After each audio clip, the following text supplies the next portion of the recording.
Ya, kali ini kita bakal ngebahas seri terbaru dari NHK. Ini N1 series, ada yang N1 Max, ada juga yang N1 Elite. Tapi sekarang kita bakal bahas yang N1 Max dulu.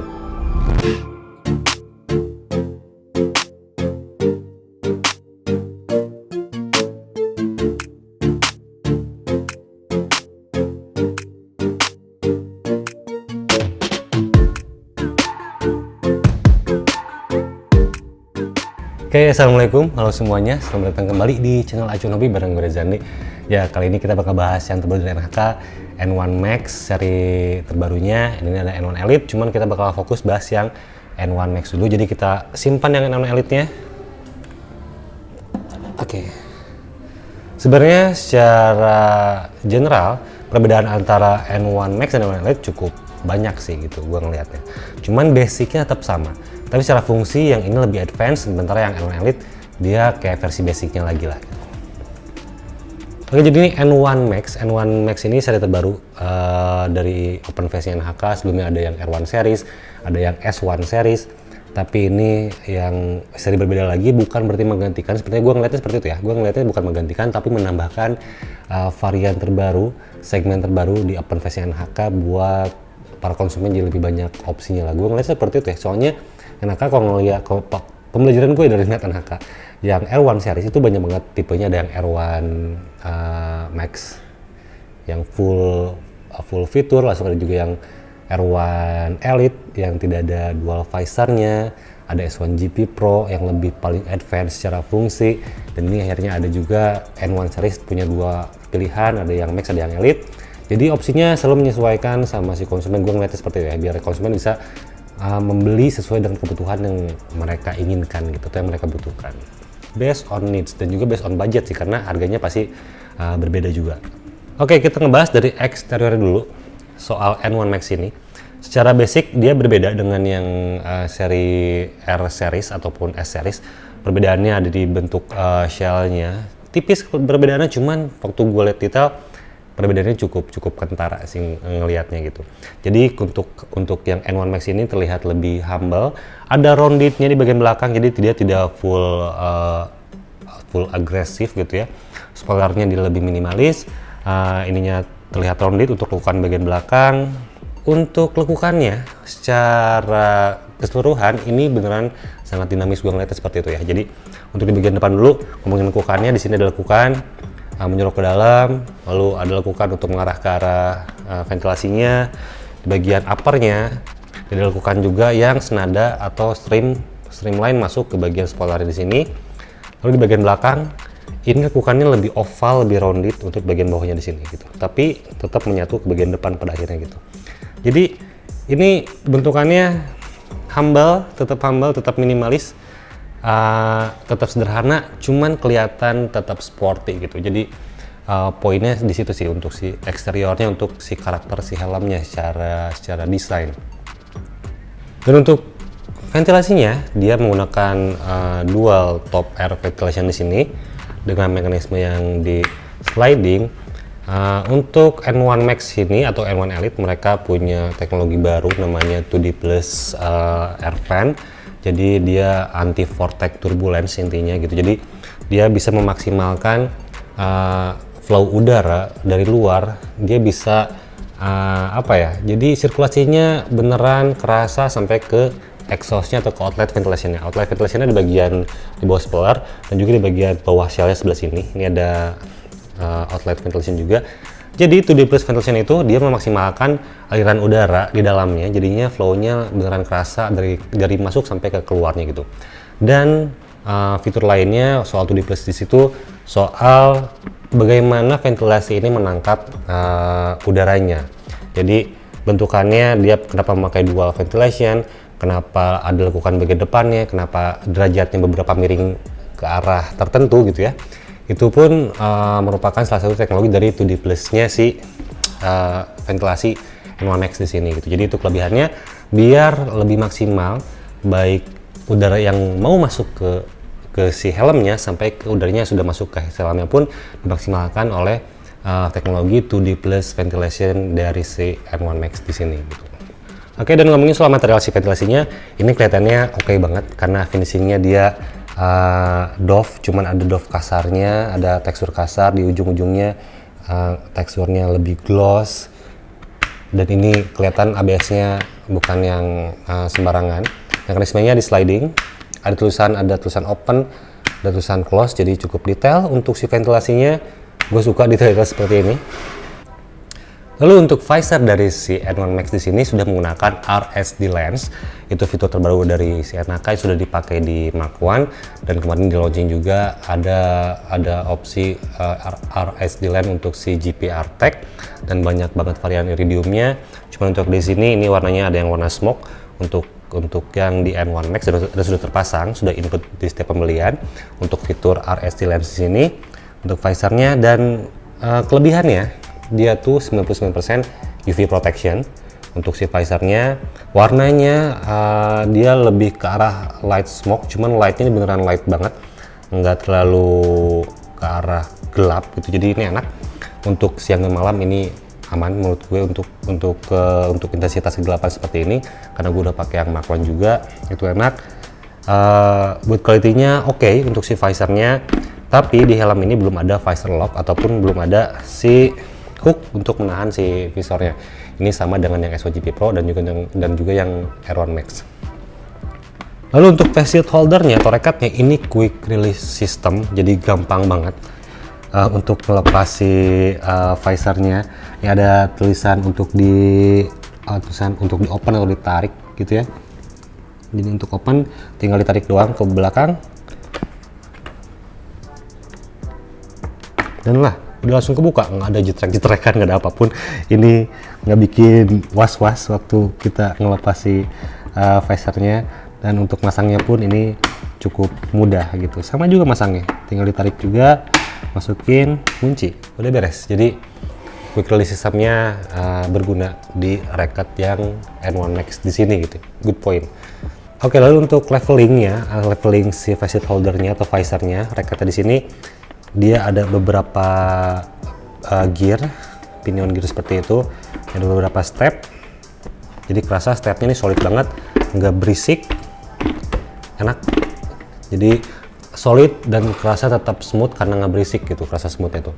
Jadi ada ini paling terbuka paling atas, turun 1, 2, 3, 4, 5 dan 6 tutup semua. Jadi levelingnya cukup banyak, ada 6 step. Oke, itu untuk di visornya. Oke, sekarang untuk shell materialnya, dia menggunakan termopolimer yang terbaru, ada teknologi baru dari si NAK, berbeda dengan yang seri sebelumnya. Dia menggunakan Smart Advanced Thermopolymer Shell, jadi dia tetap termopolimer, tetap termoplastik, cuman jadinya ini lebih ringan dibandingkan versi yang menggunakan termopolimer biasa gitu. Untuk yang Smart Advanced ini bobotnya lebih ringan, kerasa banget waktu gue handheld seperti ini lebih ringan. Untuk bobotnya dia 1200 gram, kurang lebih 50 gram untuk setiap ukuran. Jadi ini feelingnya beneran kerasa ringan banget. Gue coba ambil dulu yang S1 GP Pro. Oke, ini S1 GP Pro yang masih gue pakai sampai sekarang, karena ini size-nya pas banget, makanya gue masih tetap mempertahankan ini untuk pakai harian. Untuk yang S1 GP Pro di sini, dia bobotnya 1400 gram untuk yang S1 GP Pro, walaupun sama-sama size S. Cuman dia untuk S1 GP Pro kan memang ada dual visornya gitu. Kalau ini kan dia single visor. Dan ini kalau dipegang seperti ini, emang yang S1 GP Pro lebih berat, karena memang yang tertulisnya pun S1 GP Pro ini 1400 gram, yang ini 1200 gram. Oke, informasi selanjutnya untuk IPS-nya. Untuk N1 Max di sini dia punya 2 IPS size. Jadi ada 2 IPS size, tapi selnya hanya ada satu size aja. Dan untuk ngomongin soal dimensi selnya, sebenarnya ini selnya cukup compact, nggak kelihatan terlalu besar. Mungkin nanti kalian bisa menilai sendiri waktu gue lagi pakai si helmnya untuk kisaran atau perkiraan kira-kira cocok nggak untuk postur tubuh orang Indonesia. Cuman gue ngelihatnya ini terbilang cukup compact, cukup sesuai dengan ukuran postur tubuh orang Indonesia gitu. Aman sih, untuk selnya ini aman, nggak terlalu besar, dan spoilernya pun cukup minimalis dengan desain seperti ini. Oke, sekarang kita lanjut ke bagian interior dari si N1 Max di sini. Yang pertama soal sistem pengunciannya. ini menggunakan Micromatic Retention System yang sudah tersertifikasi ECE 22.05. Jadi ini good point banget buat gue. Sampai ke strapnya pun sudah menggunakan sertifikasi internasional yang sudah tembus ke ECE 22.05. Dan detailnya oke. Di belakang ada emboss NHK untuk di bagian yang bergeriginya. Di sini pun ada emboss NHK. Materialnya ini bukan yang biasa aja, ini terbilang cukup bagus untuk material si penguncinya, lock sistemnya, karena memang sudah tersertifikasi juga, dan feelingnya kerasa solid gitu pas kita kunci. Oke sih ini. Oke, jadi lock sistemnya menggunakan Micromatic Retention System, dan untuk interiornya dia didominasi dengan warna gelap. Mudah-mudahan kelihatan. Coba gue naikin dulu si ISO-nya. Oke, jadi untuk interiornya, line-up-nya dia didominasi dengan warna gelap, warna hitam semua ini, dengan beberapa material bahan yang digunakan di sini. Jadi material yang pertama di sini ada material fabric yang halus untuk yang nyentuh ke kulit kita sampai ke bagian neck roll-nya. Di sini, lalu bagian lainnya ada bentuk seperti quilted di sini, dan di atasnya bagian mesh, ada meshnya, di dalamnya pun ada mesh atau jaring-jaring buat memperlancar sirkulasi udara dari si ventilasi helmnya gitu. Jadi ada dua material mesh dan juga yang bagian fabric halusnya di sini. Untuk halus ini halus banget kayak bagian dalam sweater, enak banget. Cuman kesannya mungkin sedikit panas untuk bahan seperti ini. Dan ini sudah kayaknya udah kayak 4D cutting gitu, lubang-lubangnya terlihat jelas, ukuran padnya ada lubang untuk ventilasi. Jadi cukup detail untuk si padding-paddingnya gitu. Sekarang kita coba bongkar si padding-paddingnya.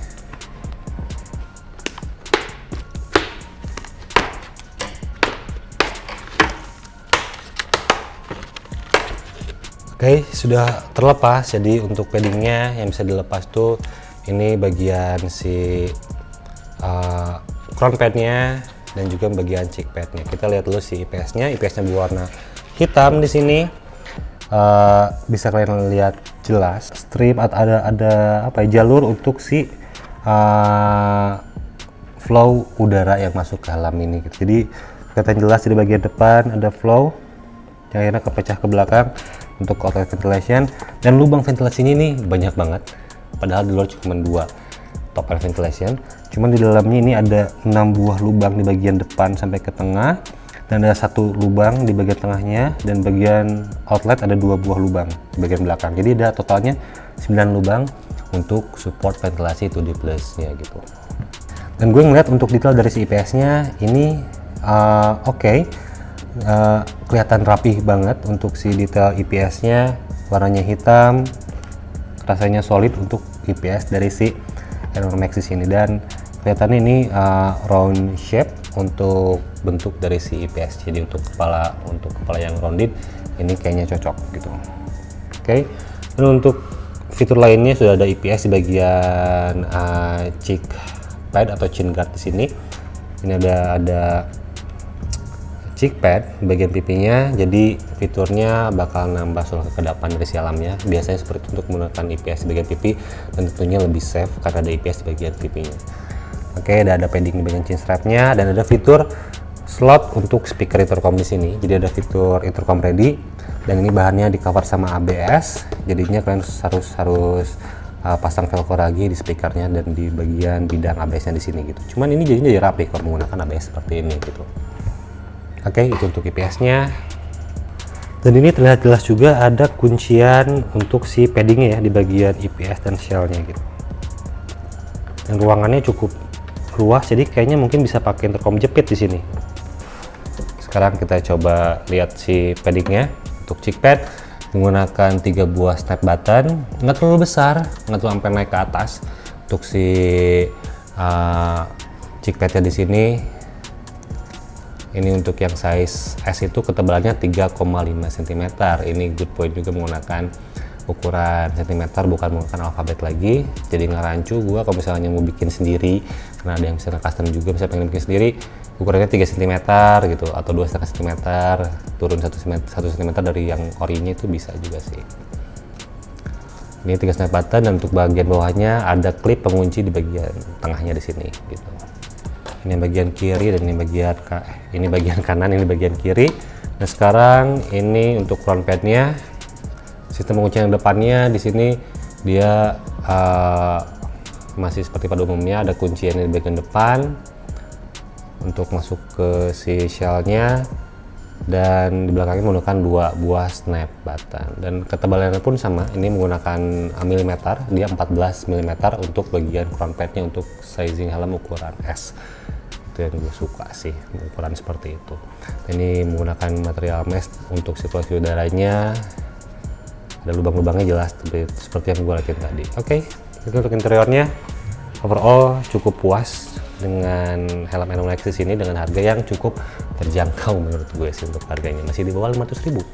Kalian udah pasti tahu kan, ini harganya cuma Rp485.000 dan fitur-fiturnya cukup oke.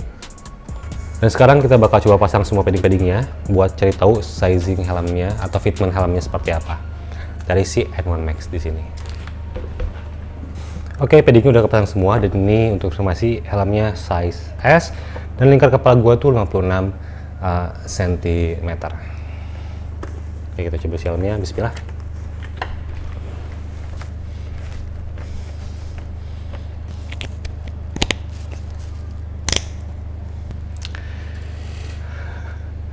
Untuk size S ini pas banget di kepala gue.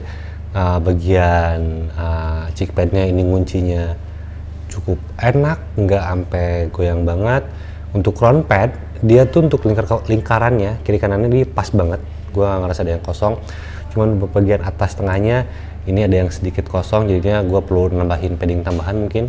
Untuk bagian tengahnya di sini udah umum sebenarnya, karena seringnya seperti itu. Gue banyak helm yang gue pakai itu rata-rata kosong di bagian tengahnya. Yang penting kiri kanannya udah pas, kuncinya udah pas, dia cover sampai ke tengkuk belakang, ini ke cover banget belakangnya, merasa gue kekunci.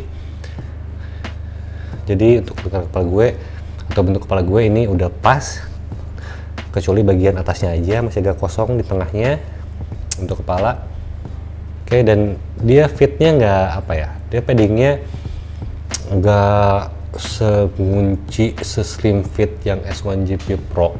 Dia kayak lebih enak, lebih effortnya lebih sedikit, effortless buat dipakai commuting. Gue suka aja seperti itu untuk helm ini. Untuk bagian telinga ini aman, ruangannya gue nggak ada ngerasa kesentuh sama sekali. Untuk telinga gue tuh ini kosong banget untuk bagian telinganya. Jadi untuk menambah speaker kayaknya masih aman banget.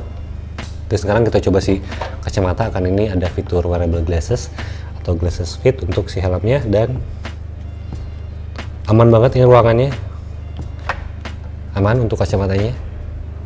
Yang untuk rider berkacamata ini bisa jadi rekomendasi buat kalian, nggak ganjel sama sekali dan masih luas banget. Walaupun frame gue cukup tipis, cuman emang ruang di dalamnya pun ini luas, dan frame kacamatanya tepat ada di telinga gue, jadi enak dipakainya.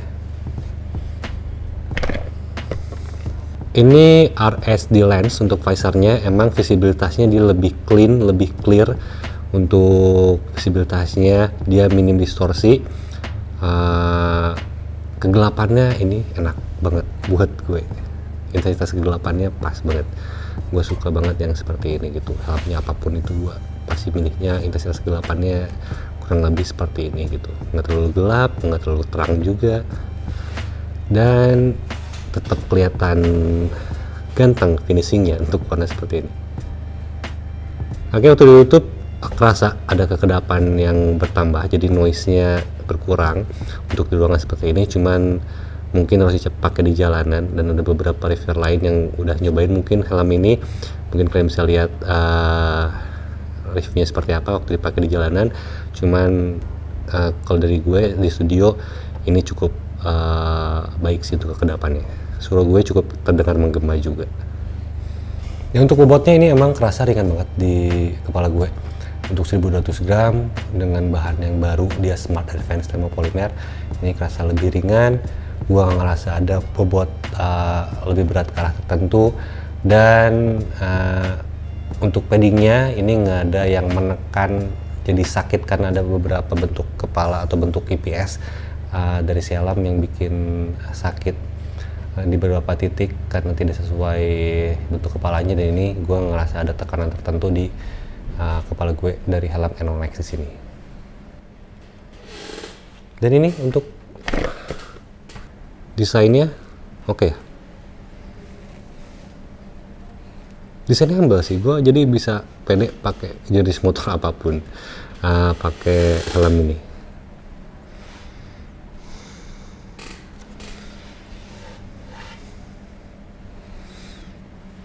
Oke.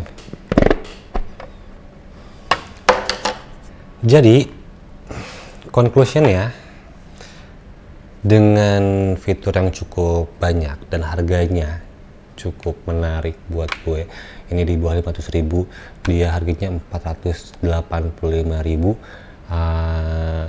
Ini bisa jadi opsi helm sejuta umat sih sebenarnya gitu. Kalau menurut gue bisa menggantikan beberapa kompetitor yang sudah bertahan bertahun-tahun. Ini bisa jadi apa ya? Jadi opsi utama buat para rider yang mau pakai helm harian, nggak ribet, fiturnya oke, ya ini gitu. Ini karena buat gue tuh yang paling penting tuh soal bobotnya. Kalau dipakai harian, apalagi yang punya mobilitas tinggi, bobot itu sangat berpengaruh waktu kita lagi riding. Dan ini helmnya salah satu yang punya bobot ringan dengan bahan barunya itu. Ini hanya 1200 gram dan bentuknya pun ini cukup oke lah. Ini baik, oke, keren, dan bisa menyesuaikan dengan selera kalian sebenarnya untuk soal si desain itu. Cuma ini paling universal, motor Indonesia sebenarnya pakai yang seperti ini untuk desainnya, tapi ya itu balik lagi ke selera. Jadi ya dengan harga Rp485.000 ini cukup menarik, dan informasinya kalau nggak salah untuk Pacernya ini bisa dijual terpisah sih. Untuk teman-teman yang pakai N1 Elite mungkin nanti bisa beli yang RS Lens, cuman ya menurut gue mending beli ini aja sekalian sih gitu kalau misalnya ada rezeki lebih. Cuman itu balik lagi ke kalian, kalau kalian ngerasa butuhnya hanya di N1 Elite walaupun belum gue bahas, ya mungkin kalian bisa jadi pilih N1 Elite. Cuman ini yang lebih advance fiturnya ada di N1 Max. Oke. Dan untuk harga segitu sebenarnya gue nggak ngelihat ada kekurangan yang krusial untuk harga di bawah 500.000 dengan versi yang N1 Max di sini. Cuman gue ada harapan tertentu, gue pengennya NHK bikin helm yang helm varian open face, mungkin bisa jadi pengembangan yang S1 GP Pro, lebih advance lagi soal shellnya, soal fiturnya udah oke sih, fitur udah lengkap untuk S1 GP Pro. Cuman lebih niche ke arah orang-orang yang emang entusias, orang-orang yang butuh helm multi-purpose open face gitu ya. Tapi di kalangan entusias tersebut misalnya pakai touring jauh, helmnya nyaman banget, fiturnya lengkap banget, shellnya bisa kunci banget, mungkin itu jadi pengembangan di S1 GP Pro. Cuman untuk yang N series di sini, ini versi terbarunya, seri terbarunya, ini gua nggak ada keluhan sih untuk yang N1 series. Mungkin ini jadi opsi terbaik buat kalian di ranah di bawah Rp500.000 gitu. Oke, itu review dari gue soal N1 series di sini yang N1 Max.